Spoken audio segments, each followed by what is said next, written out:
ক্ষমতা থাকলে আপনারা এসআইআর করার পরেও তৃণমূল কংগ্রেসের যা ভোটের আসন ছিল 2021 সালে একটা হলেও বাড়াবো, কমার জায়গায় নেই, আর বিজেপিকে 50-এ নামাবো। ক্ষমতা থাকলে চ্যালেঞ্জ অ্যাকসেপ্ট করুন। আর যদি আসন সংখ্যা বাড়ে এসআইআর হওয়ার পরেও আপনারা যত ক্ষমতা আছে প্রয়োগ করুন, যত বল আছে। আগেও তো করেছেন, 100 দিনের টাকা আটকাতে পেরেছেন।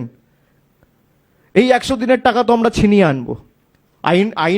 আইনত আমরা লড়বো, কন্টেম্পট ফাইল হবে যদি কোর্টের ভায়োলেশন আপনারা না, কোর্টের গাইডলাইন যদি আপনারা ভায়োলেট করেন, তার সাথে পলিটিক্যাল লড়াইও হবে।